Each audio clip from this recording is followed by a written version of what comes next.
You are listening to Accents, a radio show for literature, art, and culture. I'm your host, Katerina Stoikova, and my guest is poet Kari Gunter-Seymour. Hi, Kari. Welcome to the show. Hi, Katerina. Thank you for having me. I'm so excited. Kari Gunter-Seymour's current poetry collection is entitled A Place So Deep Inside America It Can't Be Seen. It was published in April 2020 by Sheila Nagik Editions.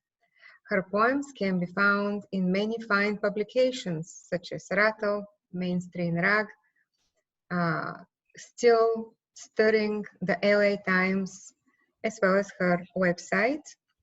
She is the founder and executive director of the Women of Appalachia Project and immediate past poet laureate for Athens, Ohio, and 5 times a Pushcart nominee. So you have a new book, and it came out during a pandemic, huh? Yes, it did. Pretty crazy, huh? Yeah. Here's the little book right here. Okay, well, tell us all about it, Kari. Okay. Well, I can tell you that it came together. I think that because there was a pandemic, there was a little bit of time, additional time there that it may have not gotten out as quickly as it did, but both myself and the publisher had additional time. And so I think that was an asset in that respect. Now, thinking in terms of sales during the pandemic, that's a whole different thing, or getting the word out. So folks like yourself who are working hard to get voices out there and lifting up poetry are so important right now. And again, I thank you so much for hosting me and all the other marvelous people I have seen on your radio show. The book itself, the way I take it, and I don't want to influence people too much, but it's about being a part of a family and all the different roles that we assume. You know, we start out as a child and then we become a young adult, which is a daughter, you know, in my case, a daughter, and then we become a mother ourselves, and then we become a grandmother ourselves. And during all that time of our own growing, there are other women in our lives who are our grandmothers, our mothers, our granddaughters, our aunts, our friends. And so that's basically what the book is about, is all these wonderful people that come into your life, damaged or not, and how we interact with them, and that somehow we can find some hope even in the deepest sorrow. What did you think it was, Katerina? Does it sound close to the way you interpreted it? It was a book about family in a very contemporary sense, bringing in all the political complexities of the present. And also I felt like there was a lot of tenderness and self-reflection and also perspective from a position of someone who is no longer 20. Yes. What you said. Well, we have it recorded already, so yeah, we're done. Have you had a book release, book launch for this book? I have not scheduled a book release, and I'm glad you brought that up, because I actually just invested in Zoom, and I have that in the works. I want to do an official launch with my editor, and just kind of do, you know, a reading, and maybe invite some others to share some of their work on the same night that I do that. So that's up and coming for sure. Yeah. Meanwhile, I've been plastering, of course, social media with the book and its availability, where to obtain a copy. I did a little blitz in which I signed some of the copies and sent them out. It's important to talk about our own books, and it's important for us to support them. I was talking about book marketing earlier today, and we were discussing what's in our control and what's not in our control. And what's in our control is to let people know that such book is available and where it's available for someone to get it. That's it. Right. Yeah. We can do shameless self-promotion now because we can't get ourselves out there. We just have to get our book out there. So I think it's given us permission to be a little more aggressive in that respect. Not pushy. I don't demand that everyone buy my book, but I would like them to know that I have indeed, managed to, get one published, and that what I have to say feels important to me. Of course. It might touch others as well. It is a big deal.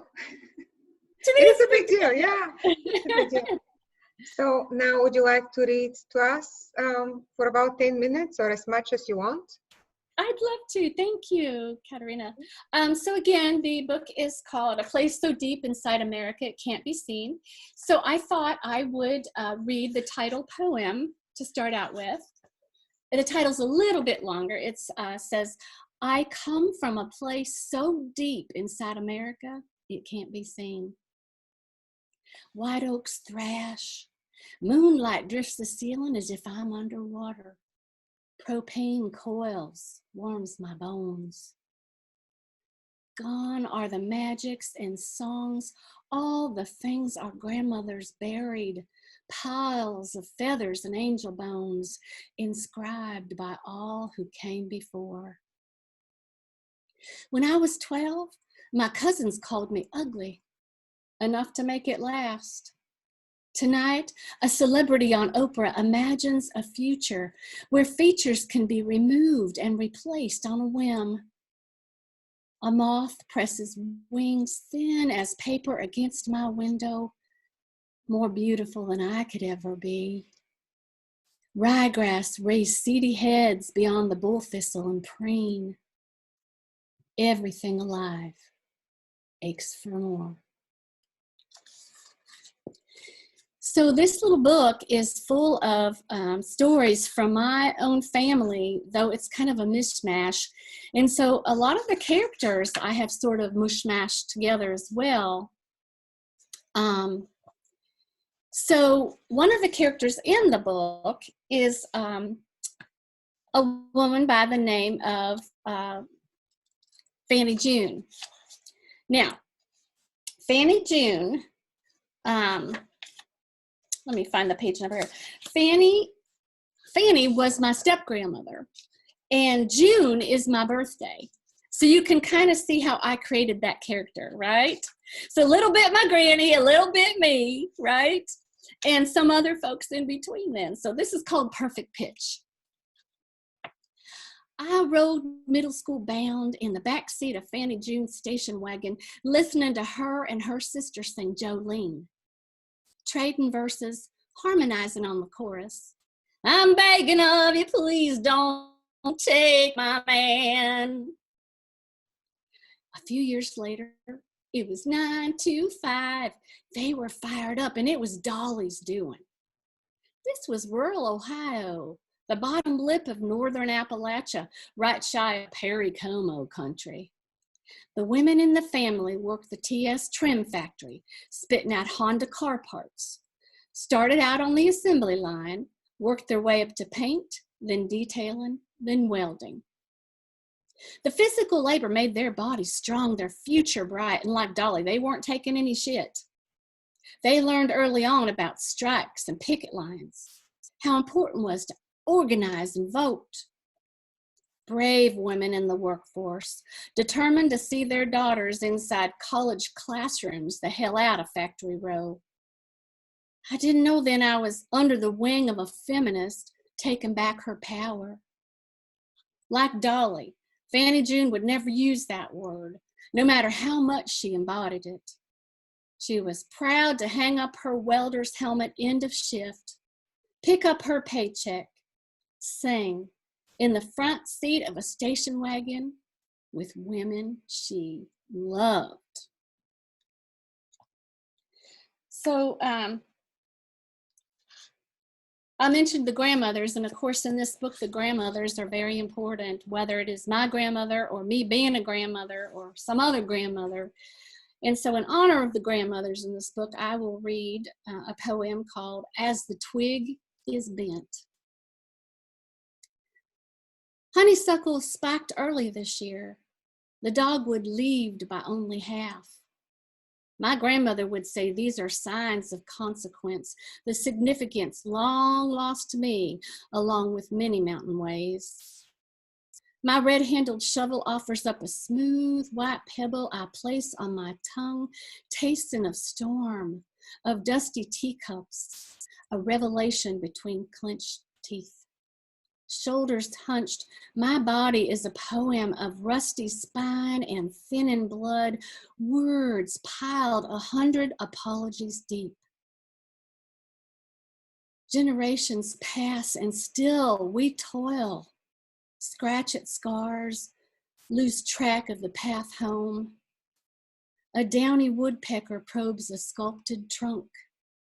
Clouds swell. The rain stings. So in the character building, I, of course, took some more liberties as I went along. And there were lots of stories in my family through the generations. So anyway, the mother character is called Ruby May. And my paternal grandmother's name was Ruby, and my mother's middle name is May. So I sort of mushed that together. My mother had a lot of fears, and she struggled a lot with bipolar disorder. And so this poem is called Ruby May. My mama hates children and dogs, even her own. No matter that she makes this clear, announces it regular. Wherever she goes, there's a child or hound set to wallow her, as if she smells of jelly beans or Alpo. Manic, she will coo you penniless. Depressed, she'll peel the skin off your face with nary a whip of her curly head. Now, she says, I wanted to live sanely. I set out to be kind. Reaches for her Bible. She says Uncle Bub used to tickle her up under her chin and otherwise on whiskey nights. Says she and Fanny June would build forts with kitchen chairs and Grammy's starflower quilt. Crawl deep inside, lure the cat with bologna, lie side by side, lock fingers and pinky swear, hearts crossed, hoped he'd die. So that kind of gives you some insight into the ups and downs this little book takes, and it goes forward and backward in time as well, which is fun and it's interesting, I think, and I think people will enjoy that. And it's not so difficult, or doesn't switch so easily that that you lose track. So here's a fun one, because I've just read a lot of pretty serious things right there. So I'm going to read you a fun one. And this one's called My Friend Lorraine Asks Will I Go With Her to a Drag Show. Lorraine walks in wide strides and jumpy mountain rhythms. Heart of a star, rainwater rustic. She once painted a cardboard cutout of a cloud, and that cloud's sister sent to me as a postcard. Lorraine, can't you see her dancing in the rain? Never speaks of no one with disdain. Her lips have never touched champagne, and she don't mind it. That night, the bourbon tasted like Kool-Aid. We drank 5 each, together a twisted mirror of becoming better selves. During the finale, we hiked up our skirts, shimmied like a mash of malted barley and wild yeast. A rainbow of zinnia swayed the sidewalk, moonlit, as Lorraine and I tittered homeward, holding fast to one another. She reminds me how a seed case splits, exposes backbone, but also vulnerability.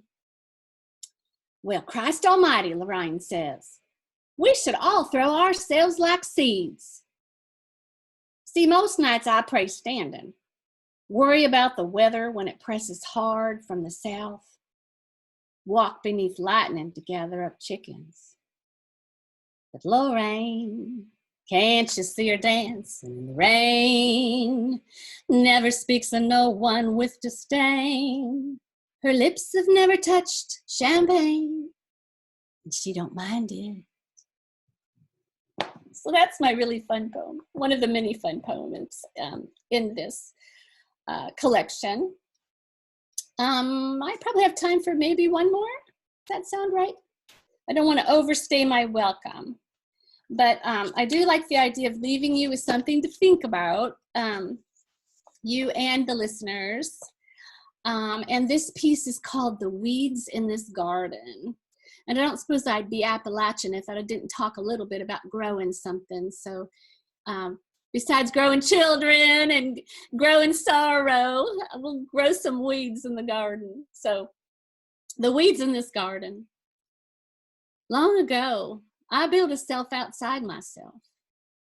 I ate what my family ate, answered to my name.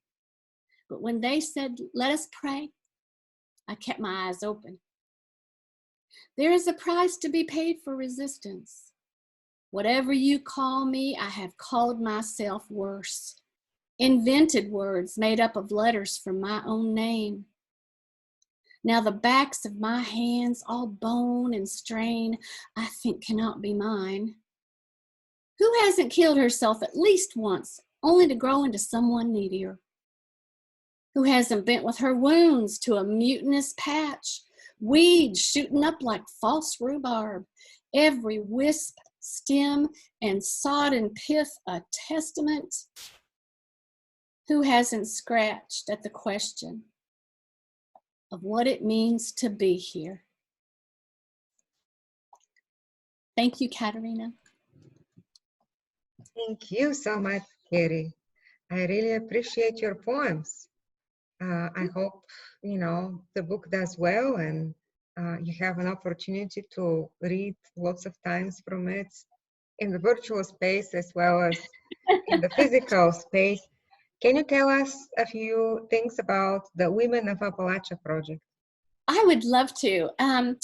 It's something that came to my mind over 12 years ago. I was submitting poetry and fine art and getting back these rejections that said things like trying to be too ethnic or unrealistic poverty material and all these crazy things that were not accurate, because this was my world. I wasn't trying to be too ethnic. I am ethnic. I wasn't trying to be too poverty stricken. We were, and some of us still very much are. So I decided, hey, I can do a poetry reading. I can do an art show. And I approached the Multicultural Center at Ohio University with a proposal concerning just that. And a woman named Winsome Chunu took a gamble on me and my project and sponsored us. And the first year we had 4 poets and 5 fine artists. We are in our 12th year. Last year we had 59 spoken word artists, and these are juried. We have hundreds that apply.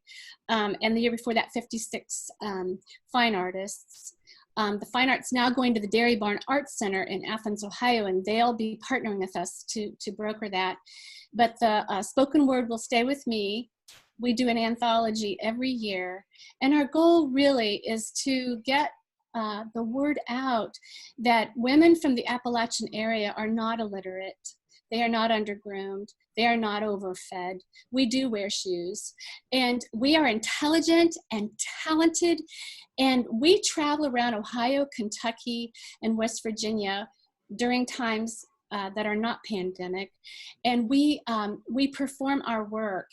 And you'd be amazed how many people have become enlightened to the real Appalachian woman and who we are, and particularly academia as we visit colleges throughout these areas. And that's basically what we're trying to do, is just have a platform on which we can be non-confrontationally confrontational. If that doesn't sound too silly. We want to be activists. We don't want to push into anyone's face. We just want to show by doing that we're really quite wonderful and marvelously talented. Thank you. And if I might mention, we're actually taking submissions right now for written work. And if they go to womenofappalachia.com, you can find submission information. And that window will be open until August 1st. okay, good to know. What kind of submissions? We have spoken word for all of it. So we have memoir, we have essay, we have short story, poetry, and song. Okay, and to submit, you need to be Appalachian.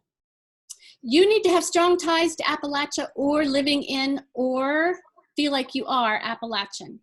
So in other words, you and I are friends now, Katerina, and you've learned a lot about me from my book. Perhaps you will do some writing influenced by that, and it would therefore be acceptable as a submission. Well, you know, I would love to call myself Appalachian or adopted Appalachian. There I you got go. my own accent, you know, so. Right. I could listen to you roll your R's forever. A goal of mine is to learn to pronounce the sound of that the letters TH make together. You know, that may or may not happen in my lifetime. Who knows? Tell us, though, about your tenure as a poet laureate of Athens.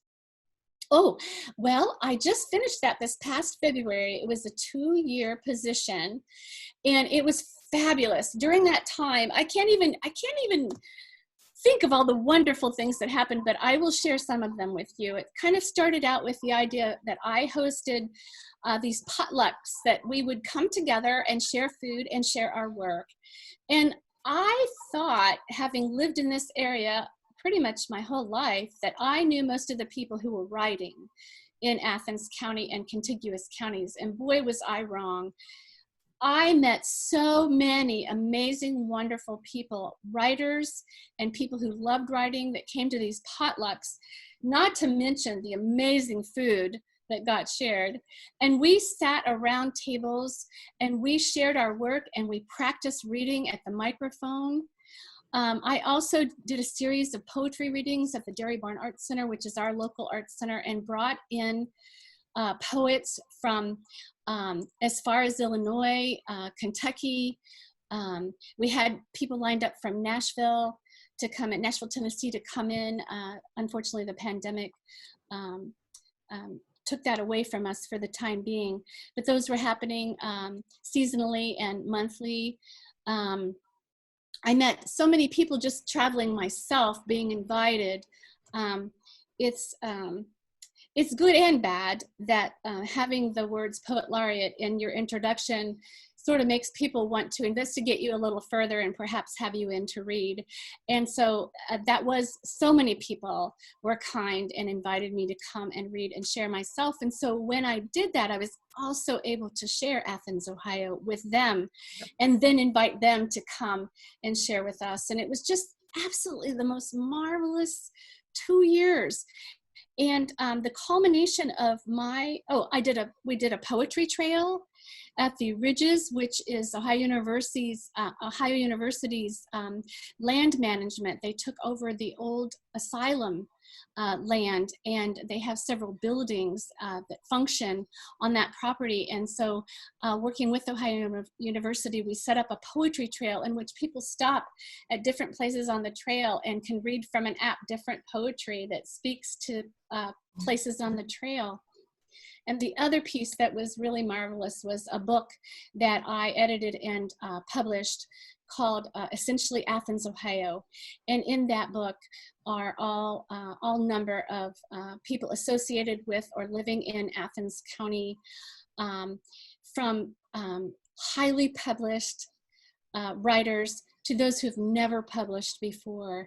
So it's marvelous to be able to provide this opportunity for so many to have their work published and to share it with not only Athens County, but literally throughout, because, you know, Ohio University is here, and many people from Ohio University were very excited to have a book that talked all about Athens, Ohio. So it was just a marvelous, marvelous 2 years of service that didn't actually feel like that at all. It was just wonderful. You know, I had poets in my bedroom, poets eating dinner with me, poets in my car. It was just marvelous, just marvelous. Songwriters. How many anthologies have you edited so far? I've done 6 anthologies, 5 for the Women of Appalachia Project, and 1 for the City of Athens. And then I will begin the 6th anthology for the Women of Appalachia Project after the jury selections are made at the end of August. And that'll be volume 6. Okay, and last question, what are you writing these days? Oh my, pandemic poems. You know, you try not to, but it ends up in there. You know, you may be walking along just fine. All of a sudden, you got to put your mask on, right? So it takes you right into the pandemic. Or you touch something and you realize, oh, I shouldn't have touched that in the poem. And you have to remark about that. So that's where I kind of am. Thank you so much, Kari, for spending time with us. And good luck with reading, writing, editing, and organizing. Thank you, Katerina. This was fabulous. I'm so Appreciate honored. you.